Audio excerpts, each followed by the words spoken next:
नमस्कार दोस्तों। सीरियल मंगल लक्ष्मी के आज के एपिसोड की शुरुआत एक बहुत ही दिलचस्प मोड़ से होती है।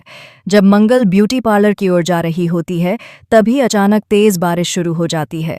बारिश की हर बूंद उसे कुसुम की कही हुई बातों की याद दिला देती है।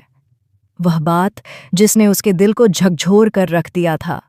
कुसुम ने उसे समझाया था कि अपने बच्चों की खुशी के लिए उसे आदित्य को एक और मौका देना चाहिए और कपिल से शादी करने का फैसला दोबारा सोच लेना चाहिए। मंगल के मन में एक बार फिर वही उथल पुथल शुरू हो जाती है। एक ओर उसका आत्मसम्मान और कपिल से जुड़ी उम्मीदें, तो दूसरी ओर उसके बच्चों की मुस्कान और आदित्य की यादें। उधर कपिल अपने कमरे में बैठा बड़ी बारीकी से तैयारियों में जुटा हुआ होता है। वह अपनी अलमारी में मंगल के कपड़ों के लिए जगह बना रहा होता है। उसके चेहरे पर आत्मसंतोष और उत्साह साफ झलक रहा होता है।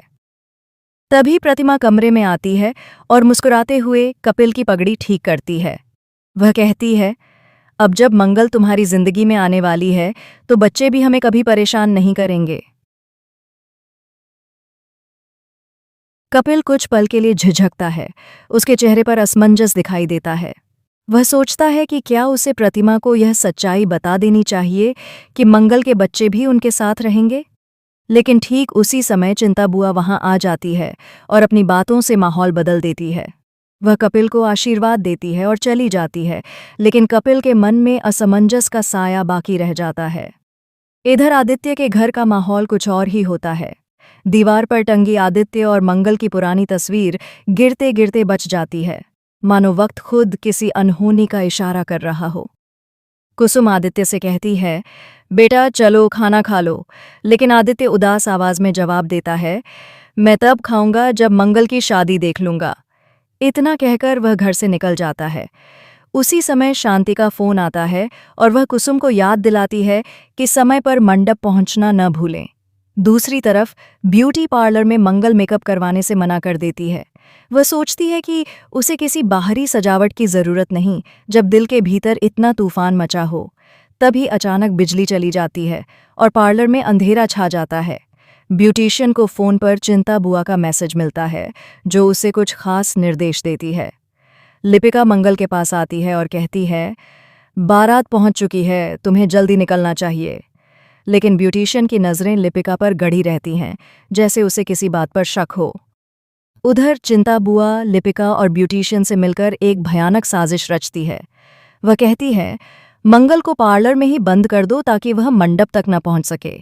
कपिल का अपमान हो और सारी दुनिया यही सोचे कि मंगल ने शादी से भागने का फैसला कर लिया। योजना के मुताबिक मंगल जिस कमरे में तैयार हो रही होती है, उसका दरवाज़ा बाहर से बंद कर दिया जाता है। मंगल को जब एहसास होता है कि दरवाज़ा नहीं खुल रहा, तो वह घबरा जाती है। वह पूरी ताकत से दरवाज़ा खटखटाती है, लेकिन कोई जवाब नहीं मिलता। बाहर से बिजली चली जाने का बहाना बनाकर सब कुछ सामान्य दिखाया जाता है। मंगल अपने दिल में एक ही बात दोहराती रहती है, मुझे किसी भी हाल में मंडप तक पहुंचना है।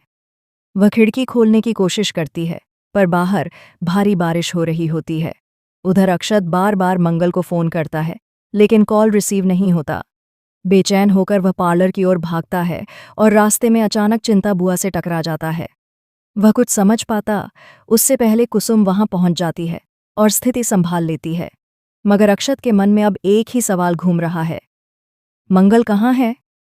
मंगल अपनी पूरी ताकत से दरवाज़ा खोलने की कोशिश करती है। आखिरकार किसी तरह खिड़की से बाहर निकलने में सफल होती है। उसके कपड़े भीग जाते हैं, लेकिन उसके चेहरे पर दृढ़ता साफ दिखाई देती है। वह हर हाल में मंडप पहुंचना चाहती है ताकि अपनी जिंदगी का फैसला खुद कर सके। अब देखने वाली बात यह होगी कि क्या मंगल कपिल से शादी करेगी या फिर कुसुम की बात मानकर अपने बच्चों और आदित्य को एक दूसरा मौका देगी। क्या समय पर वह मंडप तक पहुंच पाएगी?